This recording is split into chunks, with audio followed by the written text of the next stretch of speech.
much. Super excited to have Lisa Hammett with us. Woo! Yeah, talk about it to be able to manage stress and burnout. Everyone, if you don't already know it, you will need this as you grow your business. Just a matter of when, not if. But Lisa's going to teach us how to not have to have it. Lisa helps stressed and burnt out business owners and executives create balance in their life, manage stress and anxiety, and get healthy. She spent 26 years in the corporate retailing industry. She was stressed, burned out, unhealthy. After leaving corporate world in 2005, she started her wellness journey, losing 65 pounds. You would never know you've ever been overweight. Amazing. Thank you. I didn't even know this. I hadn't read it beforehand. I'm like, what? For the past 9 years, she's been a health and wellness coach for a global wellness company, helping thousands of members create sustainable, healthy habits, lose weight, and maintain their weight loss. She launched her success coaching practice in 2020. Wow, what timing. COVID, here we come. To help individuals struggling with mindset and weight gain. In 2021, she completed an intensive global coaching program with High Performing Coach. She now powerfully serves her clients as a life coach with an emphasis on wellness.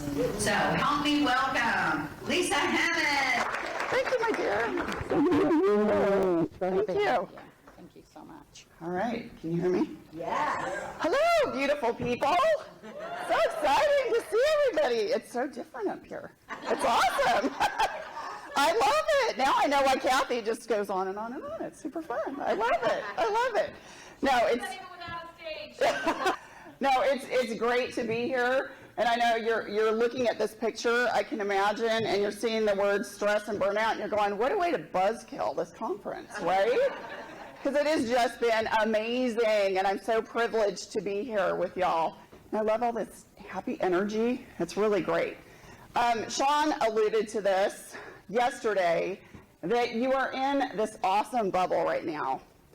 It's a really exciting, safe space, and not to put a buzzkill on that, but you are going to go back to the real world, and all those stressors and things that you faced before you came here will not go away.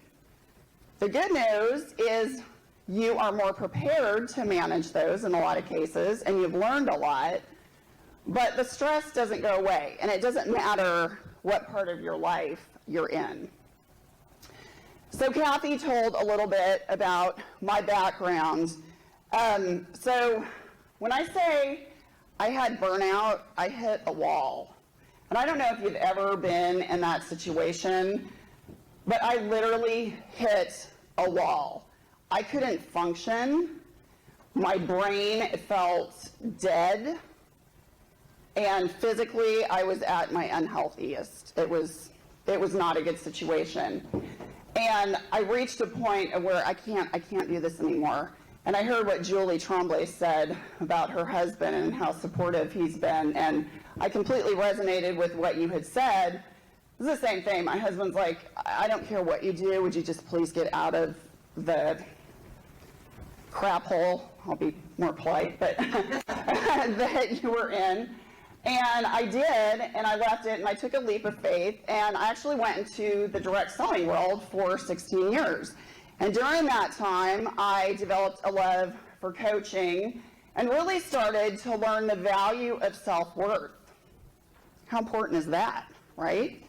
You know, for years, if you've ever been in a toxic environment, you start to lose faith on self-worth. And you start to not believe that you are a good human and that you can make a difference in this world. But that industry told me otherwise.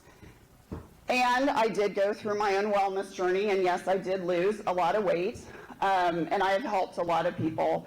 But the thing that I'm so excited that I do now is, you know, weight or being unhealthy is really just a byproduct of a bigger issue. And now I can powerfully serve those people and identify what that issue is. And it could be fear, lack of self-confidence, You're just plain scared. I mean, let's face it, launching your own business, it's super exciting, but it's kind of scary, isn't it? Yeah, and you may be sitting here like really, really excited, but you're going, oh crap, I've got so much to do. How am I going to implement this? Hopefully your desk does not look like this. I'm really hoping it does not. Oh, and before I continue, I have to thank the fabulous Dan Rondeau because he did my slide deck. So thank you, Dan. He's awesome. He is awesome. So I'm going to walk you through a scenario right now, actually. I want you to imagine, and this could be something that was in your past, or maybe there is a part of you that's going through this right now. But imagine for me that you wake up in the middle of the night. When I say the middle of the night, maybe it's early morning. It's like 2:30 in the morning. And you're tired, but your brain is going 90 to nothing. And it's just spiraling and spiraling. And you're like, okay, I'm going to power through this. I'm going to do deep breathing. I'm going to do this. I'm going to get through it. I can do it. And you end up tossing and turning all night long. Anybody ever been there? Oh, yeah. Yeah, I know. It's a nasty place to be. You might get a fitful night's rest, and then before you know it, the alarm goes off, and you are exhausted. You feel like you've been run over by a truck, because it wakes you up during that weird sleep cycle, and you're just like, where am I? It's just not a good situation. And you got to go to work, whether it's to an office, outside of your home or in your home, and you keep hitting the snooze button because you're so dang exhausted. And then finally, you look at the clock, and you're like, oh crap. You might say something more, but you could say, oh crap, I've got like 15 minutes and I need to either get out the door or I need to be at my desk for a meeting. So no breakfast at all, and you go, and it's just the whole day kind of goes downhill after that. You're just rushing around, no time to eat. God forbid if you ever, take a walk or go to the gym or anything. And you grab whatever you can find, right? And by the time you're off work, it's late in the day, and you're exhausted. And the last thing you want to do is cook, right? So what do? Junk food, yeah. And you might, if you're outside the home, you might drive through those golden arches. Or you get home and you order a pizza, you pop open a bottle of wine or a couple beers or whatever, and you just are completely brain dead, and before you know it, it's midnight and you're kind of passing out on the couch watching TV. You wake up, it's 1:30, you crawl back into your bed, and rinse and repeat. You can't sleep. Okay, so now that I've probably made you really uncomfortable and unhappy, anybody want to share how this might resonate with you in some small way? Anybody? Yes. Kate. Zoom people. So we had two people on Zoom, Melissa and Sharon, who are both saying they feel like this every single Sunday night. Oh gosh. Anybody been there? Oh, yeah. Every Sunday. Boy, I was that person too. Oh man, I get it. It's like you sabotage your weekend. You get to mid-afternoon on Saturday or Sunday. Well, it could be even Saturday actually. And you're like, oh my gosh, this sucks. And you can't turn it off. And it sabotages what good time you may have to do something impactful for yourself. So if you continue with this lifestyle, what's going to happen? You'll get sick, unhealthy, burnout, depressed. It's not worth it. It's just not worth it. So I'm going to walk you through actually a visualization exercise, and it's funny because it kind of ties in very similar to what Kathy was doing, but this is good because, great minds think alike. So you're kind of going to understand this. Now, the purpose of really this discussion today, it's not to be Debbie Downer and to get you all depressed and focused on the situation that you might currently be in or something that you may face when you go home, but it's really to manage that stress in the moment. Because if it is not managed, what's going to happen? You're going to get really sick and you're not going to be able to do anything. It's going to become this self-fulfilling prophecy. So what I want you to do is get comfortable in your chair and close your eyes. And please keep them closed until I ask you to open them. So I want you to imagine your happy place. Several of you have already shared what that happy place is. I want you to take a deep breath in through your nose and exhale slowly through your mouth. Just kind of sink into your chair. I want you to first focus on what you can see. And I saw lots of hands go up with beach. So maybe you see the ocean. You see the sun glistening on the water. You see the blue sky. Maybe you're a mountain person and you're on top of this amazing vista. You're overlooking this incredible view. And you feel awe. Really hone into what you see. Notice shapes, people. And next, what do you hear? Is it the surf as it crashes on the shore? Seagull? Maybe it is laughter. You're in a family gathering and you hear children's laughter. What do you hear? Now what do you smell? Do you smell the ocean? Maybe you smell grilling brisket, ribs, whatever it is you smell. Could be pine trees.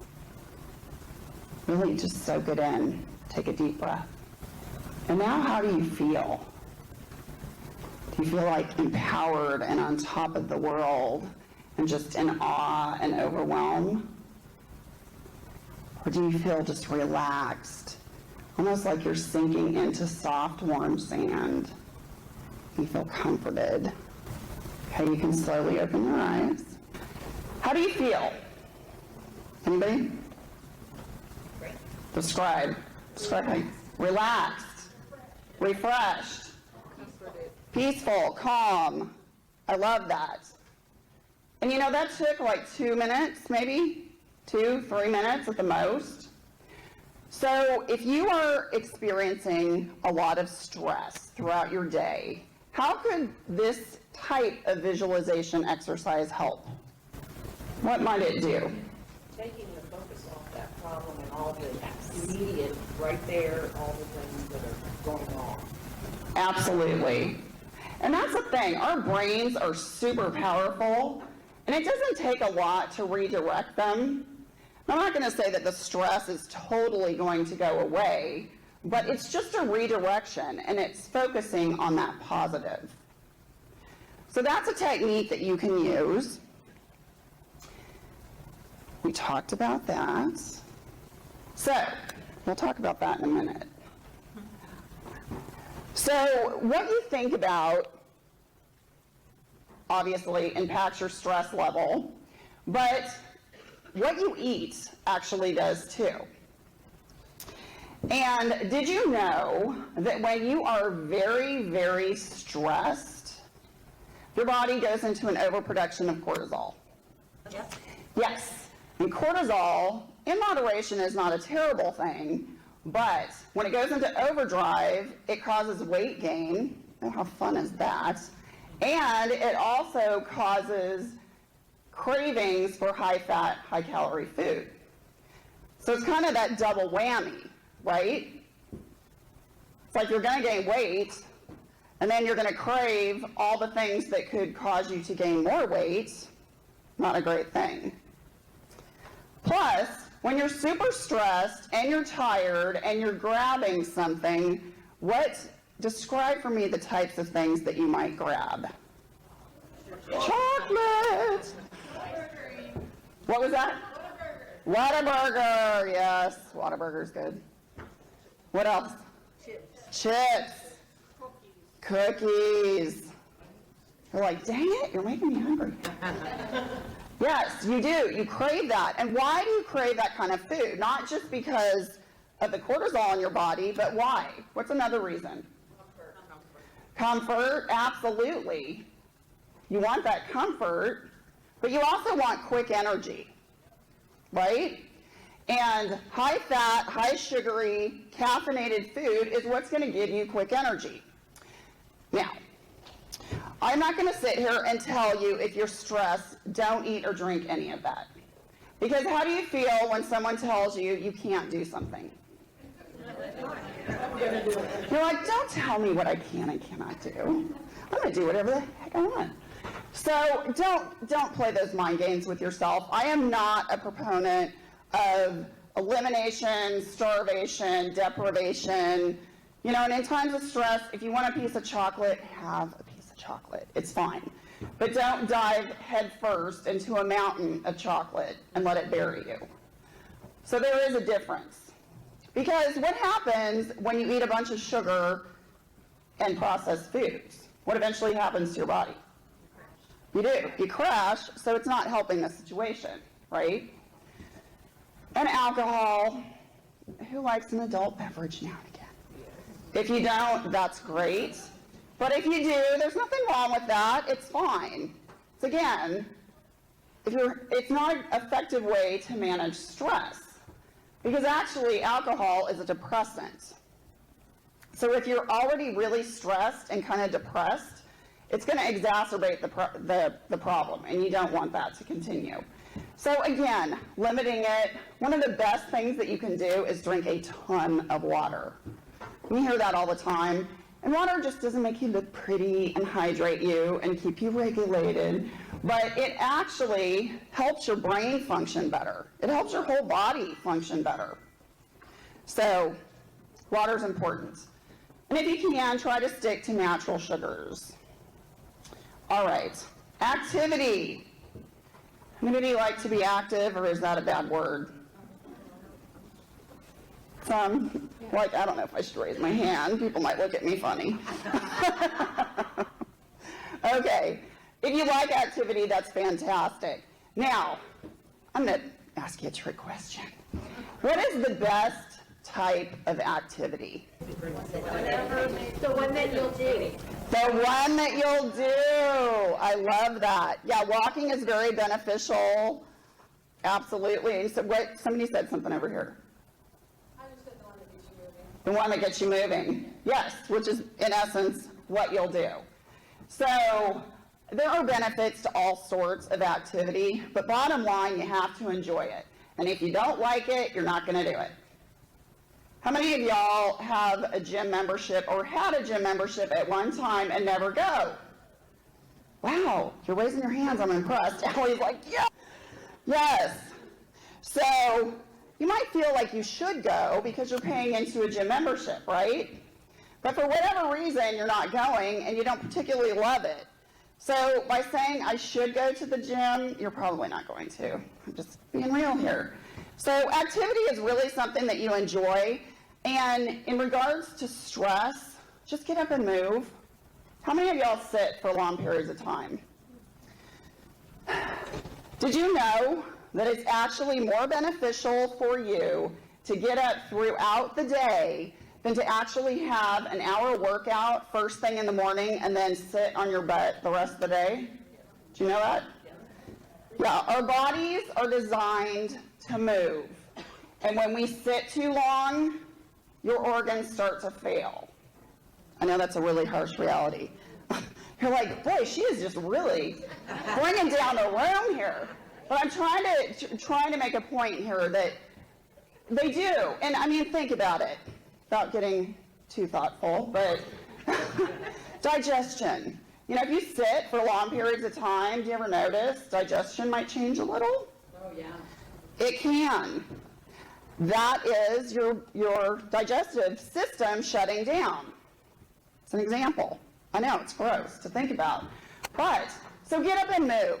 And again, you know, set a timer for every hour. If you're on the phone, put a headset on and pace. You know, if I'm on the phone, I don't sit on my butt. I pace back and forth with a headset on. I understand if you're on a Zoom call, you can't exactly do that. That might be a little distracting. But when you can, try to do that. But just remember, our bodies are designed to move. And if you're really stressed, go outside and just walk around on your deck or in your grass.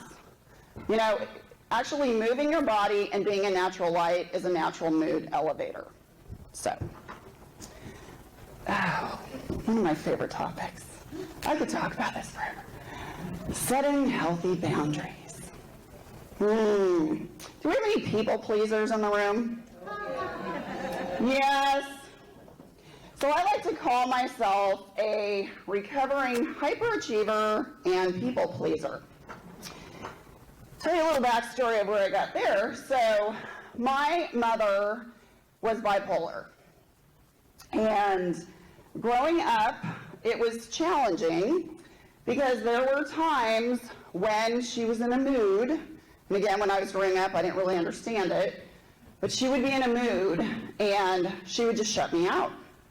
And there were times where I can recall it was over a week and she wouldn't even talk to me. It was like I didn't exist. So I developed, we developed these safety mechanisms. I'm going to be a hyperachiever. I'm going to do everything I can and do it perfectly. Okay, I'm a recovering perfectionist too. Just saying. Anybody relate to that in any way? Maybe not the mother part, but the perfectionism part. Yeah, it's exhausting. It's exhausting and it's stressful. It is so stressful.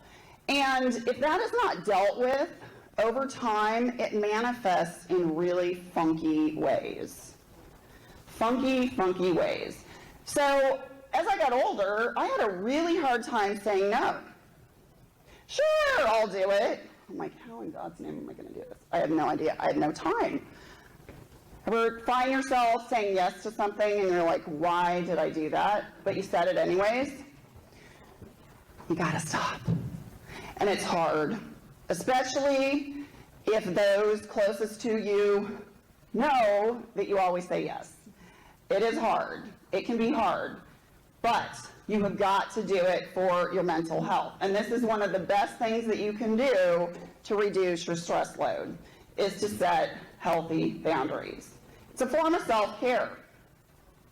It really is. And self-care is so important. So important. So, anybody in here feel like their calendar might be a little out of control sometimes? You wish for more hours in the day? That daylight savings time really sucks. Spring forward. The falling back's not so bad, but the springing forward, you're like, oh, I can't lose an hour. I need 20 more in the day. Well, I'm going to say something, you're probably not going to like it, but you control your calendar. And if you are feeling overwhelmed and that you don't have enough hours in the day, that is on you. Doesn't feel good, does it? No, it's time to set some healthy boundaries. And that includes scheduling self-care, scheduling breaks, even if it's a bathroom break sometimes, if you have back-to-back meetings. But you have got to schedule. And clearly communicate your boundaries to those closest to you. You don't need to give a dissertation as to why you're saying no. I know saying no is hard. I admit, it took me years, and I still sometimes flub up a little bit, but it does get easier. It's a muscle. The more you use it, the easier it gets. Just learn by saying no. But you don't have to apologize. Please, please, please, if you learn anything, do not apologize for saying no. That's not the right use of an apology. Just say, I have a really full schedule. Can't take that on right now. Thank you for thinking of me. You don't have to be nasty about it. Hell no, I'm not doing that. You can't do that. There are nice things that you can do, but you gotta say no. Have I gotten that point across? Gotta say no. Setting boundaries. Oh, and the last thing I'll mention about this, and this really, really resonated with me. Somebody mentioned to me that when you say yes to something, you are actually saying no to something else. And what are you inadvertently saying no to? Yourself. Yes, yourself. And you're saying you are not important. You are not worth it. How does that feel? Like crap, right? Of course you're worth it. All right. Visualization. This again pairs perfectly with what Kathy was sharing earlier. So there's different ways. You know, I walked you through an exercise, takes a couple minutes, but engaging your senses, and this does not take a lot of time. It's very quick and easy. But again, it's about distracting your mind from what is going on right now and not letting that stress level get to such a level that you can't function. So, sight. Look at a favorite photo or saying, and this pertains to especially your office. Should have something that brings you joy that you can look at. It could be a picture of a family member, it could be your favorite saying, whatever it is, but it has to be something that brings you joy. Live plants. This may sound weird, but studies have shown that when you have, and not an artificial plant, though those look nice, but a live plant can actually help reduce stress. Kind of interesting. Yep. Colors. Happy colors. What's your happy color? Purple, blue, turquoise, yellow. You know, for everybody, it's different. And that is okay. It's the color that lights you up, that brings you joy. I would not recommend having an all black room. Probably not a good idea, unless you're a vampire, but all right. When we talked about being in your happy place, smell. You know, our sense of smell can really trigger a lot of positive emotions. It can be a candle. I love essential oils, and I have diffusers all over the house, and I have them going all the time with uplifting fragrances. But there's all different kinds of things that you can do. You can even just rub lotion on your hands. Touch, let's see. Oh, here's something. What is this fun little crown? Yeah, what is that? It is. So that's perfect. That ties in perfectly to what we were talking about. Massage your neck, stroke a soft blanket or cozy sweater. I'm seeing, oh yes, Angelique has a great one on. How's that make you feel doing that? Wonderful. It does. It is. It's almost like petting a cat. You know, it's just that comforting, warm feeling, and that's the point. And it doesn't take a lot of time or effort. Taste. Taste, another emotion. Okay, again, I wouldn't recommend that, you know, you go dive body first into a pile of chocolate, but, you know, you can have a piece, that's fine. Chew some gum. Have a nice glass of tea or wine. You can have wine. Again, I'm not a proponent of elimination because that just makes you want it more. Just don't let that be your Band-Aid approach to managing stress. Let's see, movement. We talked about the importance of movement throughout your day. Again, it's more important that you move throughout your day as opposed to just sitting solidly all day long and then having an hour workout. Sound. Sound is very important. What are some sounds that are relaxing to you? Water. Yeah. Birds. Instrumental. Classical. Yeah. My dog snoring. I love that. But it's peaceful. I like, and along those lines, Kathy, my cat. The cat, if you're a cat person, having a cat, that purring, it's so comforting. It really is. Others of you are kind of going, ew. Cats, ew. But anyways, it's about engaging your different senses. So, one thing that I want to mention too, and one of the best things as far as support or managing stress is support. Look around. You have got some amazing, amazing support by the people in this room and even more people on Zoom. So reach out. Don't feel that you're alone. You are never, ever, ever alone. Even though some days you may think you are, but you're not. So that is pretty much all I have. Does anybody have any comments or questions? Allie. So Lisa, you have a book coming out, right? Why, I sure do. I would love to hear. Thank you, Allie. I am publishing my first book this year. Thank you. And I have to thank Allie because she introduced me to my publisher. So thank you very much. So it's called From Burnout to Best Life. So it does integrate my story of how I hit a wall, shared a little bit with you, and how I went through that journey, and I'm now truly, and I can in all honesty say I'm living my best life.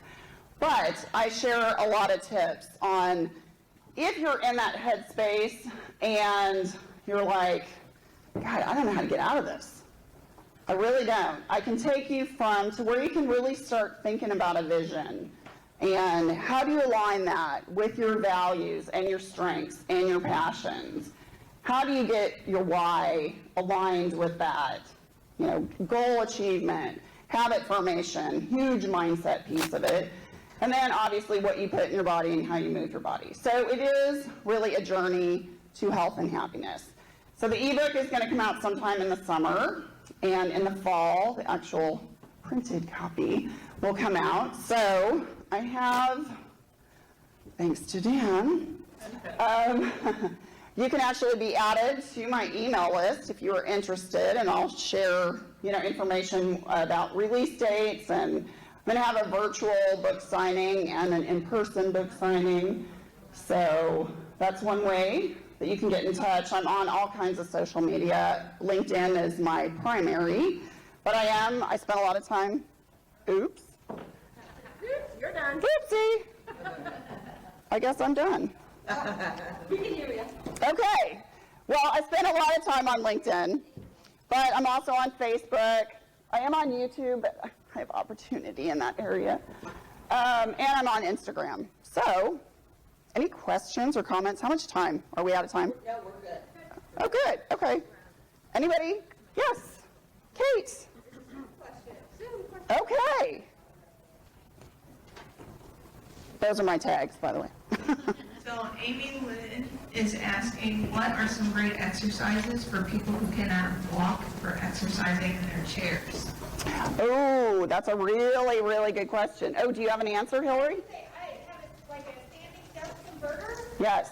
which I need to use more, but it's really nice for, especially during meetings and stuff, I find it helpful. I can't really like get down and work when I'm standing. I gotta sit down and get it, but it's really nice. You can get one that's not too expensive and it's just like, yeah, and then you just like, it raises. I do that. Yes. I was gonna raise my hand during while she was talking. I was like, put your hand down, what are you doing?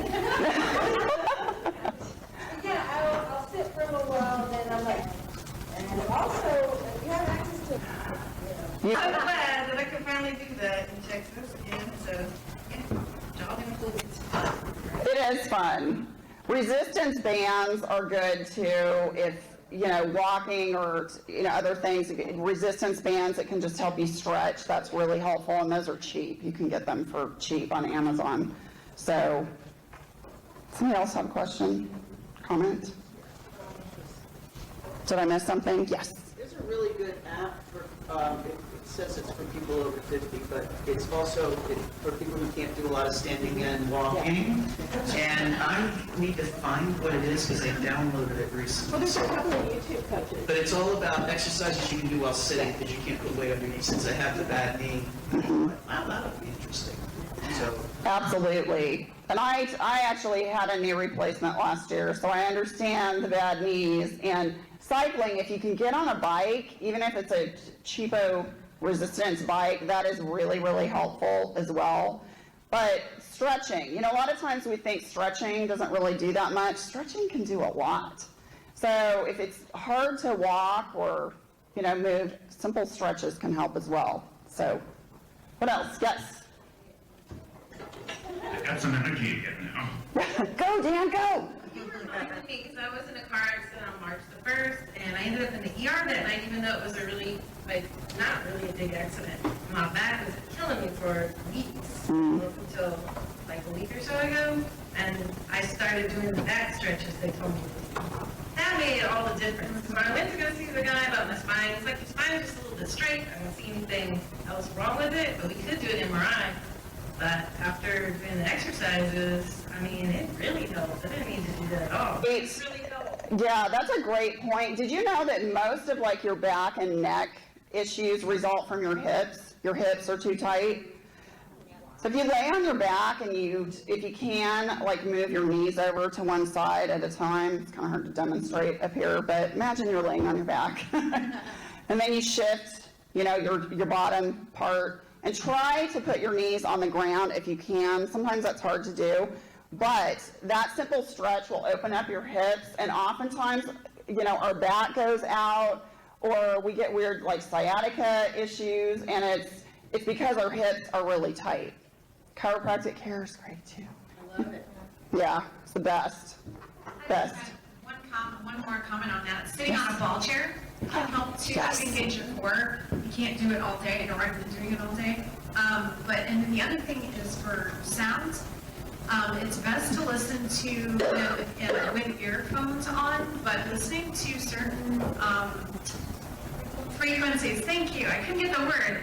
432 hertz is actually a really good healing frequency, but there are also frequencies that are really good for focus, energy, calming, and all that stuff. I highly recommend if you have Spotify or what's that other one called, Amazon. You can find those really easily. Just search for sleep. Yes. Yes. That's great. Thank you. Who else? Anybody else? Wow, we have 10 minutes left. Holy cow, that went fast. Yes, Michelle. Add something to what you said about the stretching, because you sit so much, and I tend to sleep in a fetal position, always curled up in a ball, or cold. Your psoas muscles, Yes. that are in you, that connect your hips. Yes. For somebody that can't do a lot of exercise, you just lay your leg off the side of the bed, and anything that can invert it the opposite direction, that when you're sitting, it's in one direction, you take it and invert it the other direction, and that really helps the back a lot. Awesome. Thank you for sharing that. That's huge. Huge, huge. Anybody else? Angelique. So how are you going to manage your stress? I'm gonna run. Okay. I love it. Run. Run, Dan, run. So the other thing is, I partnered up with my bookkeeper, and we started out trying to walk in the morning, but I tend to have issues in the morning and it kept canceling on her. So now we have, instead of trying to walk one time a day, we walk 3 times a day for shorter periods. And then I typically don't make 1 or 2 of those because or she will, but at least we're walking at least once or twice a day. It may only be for 5 or 10 or 15 minutes, but I tell you, it helps just to get up out of the chair, talk to someone, get out of your head. Thank you, Karen. She's my buddy. And you come back and it just refreshes you. So it's good for your body, but it's also good for your mind. It really is more about your mental health. Oh, it is totally about your mental health. Because if your head's not in the game, you won't be successful. You won't. Hate to say it. Now, okay, so do you all live close by each other? No. You don't. So you do it. On the phone. I love that. Thank you for bringing that up, because I was going to bring that up. It doesn't, hold on 2 seconds. I was going to say that you don't have to have an accountability partner that physically is standing right next to you. They can be on the phone. I love that. That's awesome. Yes. So I'm surprised Kathy isn't saying this, but she has the world's smallest treadmill under her desk. And she literally walks slowly, of course, so it's not like, this on Right. But she can stand there and do an hour walking on the treadmill while she's talking to us. And you can't even tell, she's not bobbing. It's like going up and down.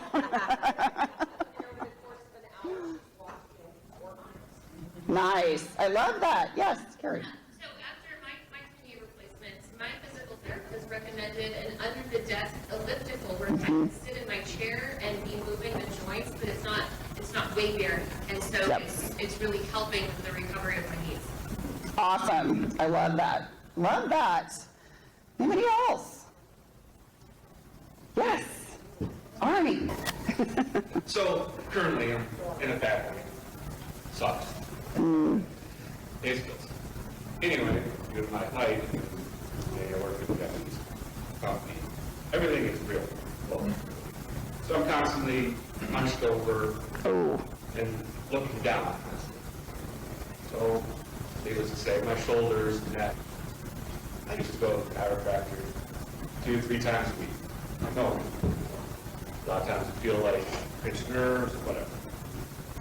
A couple years ago, I ended up getting labor with my shoulder. And one of the exercises they showed me, and they do it periodically throughout the day, relieve stress and tension. It's real simple. Stand up straight, head back, bring your shoulders all the way back, count 5. Yes. Come on, everybody do that. Let's get up and do that. Why don't you lead that, Arnie? I love that. It's super easy. We all can do that, right? Okay, come on, get up here. Come on, Arnie. Awesome. Go for it. Get on the stage. Heads high. Breathe deep. All right, that's step 1. Step 2, drop your shoulders as far as they'll go. Deep breath in, deep breath out. Oh, I see where I'm going. Step 3, move forward. Hold it. 5. Let it out. Lastly, bring your shoulders up to your ears. Hold it. 1. Deep breath in, deep breath out. You can do that as many times as you've done, pretty smile on my face. Yay! Thank you. Awesome, awesome. See, you don't need a gym. You don't have to go work out somewhere. That's awesome. Thank you for sharing that. We have 3 minutes. Okay. Anybody else? Any comments? Questions? We don't have to use the whole time. Oh, we do. Jill. Hi. So I live with a 17-year-old and a 47-year-old kid. And they pretty much eat whatever they want. And so, I'm trying to not, when I get stressed, I do reach for chips, I reach for Oreo cookies, I love Oreo cookies. So what do you recommend to stop that big sugar covered type of thing? That's a great question. So, that's trained behavior. It's trained behavior. And the good news about that is you can untrain it. Because our brains are really resilient, and we have trained behavior the more often we do something. So the key, and what's great, is that you recognize that you're doing this. The first step to changing it is recognizing that you're doing it. And it's an emotional response. It's not really that you're hungry, right? You're just stressed. Any emotional eaters in here? Yes. Yes, most everybody that I know of is an emotional eater. So the key is to take some time between you're triggered by the stress, okay? And then the automatic reaction is to reach for something. So you need to break that time frame. So what could you do for 1 or 2 minutes? And don't tell yourself you can't have it, because what are you going to do? You're going to eat it. So what could you do for 1 or 2 minutes? Just say, I'm not going to have that right now. I'm going to wait 2 minutes. And what could you go do for 2 minutes? Pet the cat. I love that. Okay. And after 2 minutes, reassess. Do you still want it? Maybe try it one more time. And you might. Maybe try it one more time and say, okay, I'm going to do something for a minute, and then after a minute, if you still want it, eat it. Because you've actually broken that habit loop. You may not think that you have, but you have. You've broken the automatic response to reach for it when you have that behavior. I think we're almost out of time. Yes. I'm sorry, what was that, Linda? Change what food you have available to reach for. Don't buy cookies, buy carrots and celery and other munchies. You know, that is great, and yes. That is good to have those on hand. It's difficult in Jill's situation when she has two people that don't eat the same way she does. So have, as Linda was saying, have healthy options on hand, and then, you know what, Jill, tell them to hide that stuff. If it's a trigger food for you, just say, can you just get it out of my front line vision and just go put it somewhere that I don't know where it is. I'm gonna jump and jump and jump for it, right? I love that. Oh, brilliant idea. Awesome. Oh, Eileen. Oh, here, I'm sorry. Can I have one? Yes. What I do whenever I have that is I have a Brita in my refrigerator. I go into the refrigerator, I make a big production of them in the refrigerator, getting a glass, putting water in the glass, and then drinking the water. That puts something in your system. Yeah. And it kind of helps. It can. I love that. And that's a good thing to do, especially if you have a propensity to overindulge in wine, for example, or beers. To say, okay, I'm going to have a glass of water first, and then I'll have my wine. And then water. And then wine. But it does help, because it does eventually fill you up. Yes, Eileen. That we can, find ourselves online or whatever. The Calm app, and it's one of my favorites, the Calm app. And you can go to all different kinds of levels on it where you're actually paying for it, but there's a free version. That's a really good place to start. Inside Timer. What was that? Inside Timer. Inside Tower? Timer. Okay, good one. I like Oak. Oak? Okay. I love it.